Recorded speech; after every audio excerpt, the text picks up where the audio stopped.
Again, turnover is something that is somewhat determined in our industry by the price of fuel, which we have no control over. But year over year, turnover has increased 13%. Gross profit has increased 76%, now totaling over $1 billion in gross profit.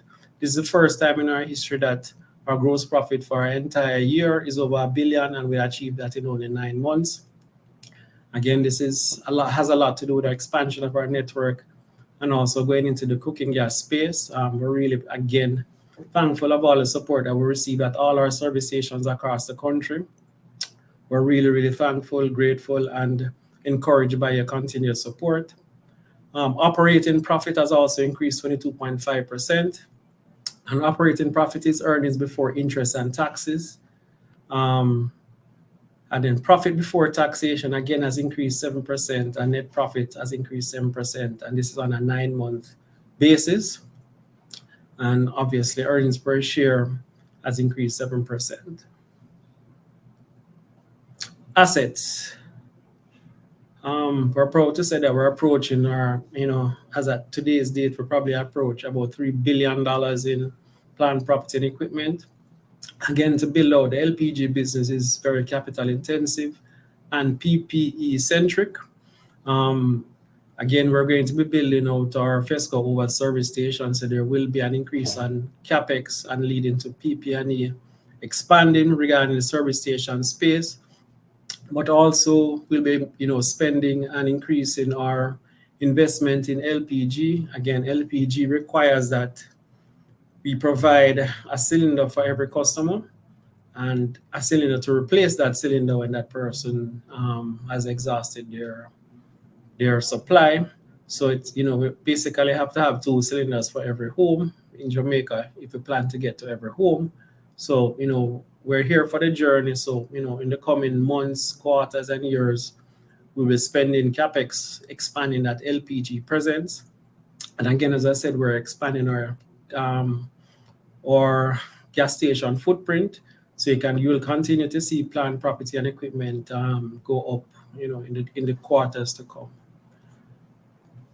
Equity, our book value of equity for retained earnings has expanded again.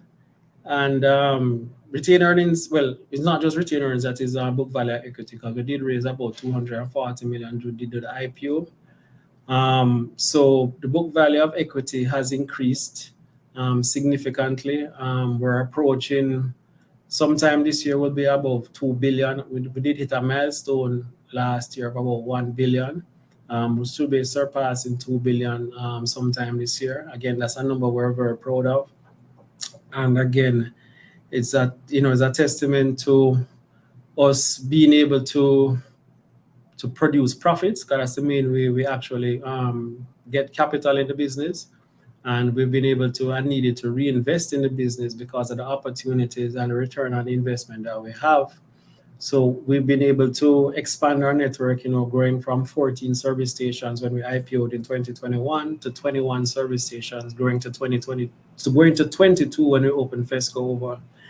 In addition to that, we have prospects for other service stations, but we wouldn't announce them until they're at a later stage. But, as I said to everybody, we talk on these earnings calls, we do operate in, different time frames, or we operate in many time frames all at the same time.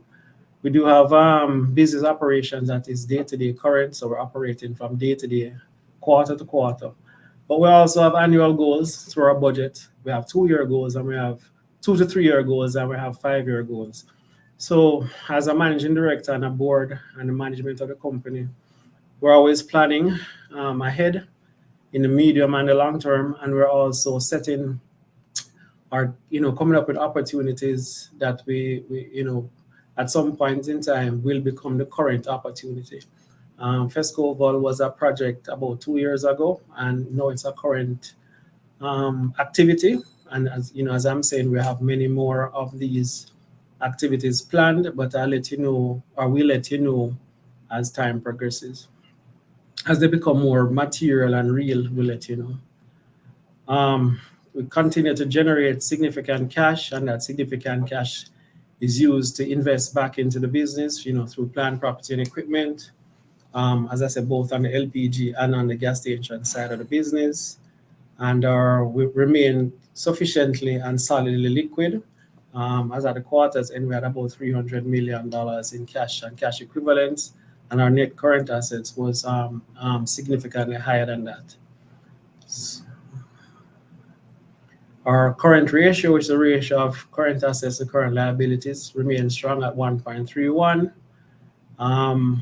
Our operating expenses as a percentage of gross profits surpassed 50%, but it's still at a control level. And again, as I said, there are some expenditures, including advertising, which we wanted to do this year to establish the FESCO brand, and we're really proud and appreciative that that brand has taken to the market in a strong way, and is actually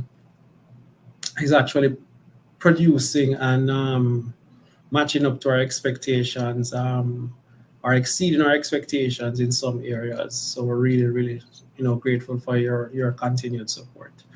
And our debt to equity ratio is below 1. As I said, we continue to pay down our debt, pay down our bonds and our mortgages. So we're reducing the amount of debt that we're carrying on our books.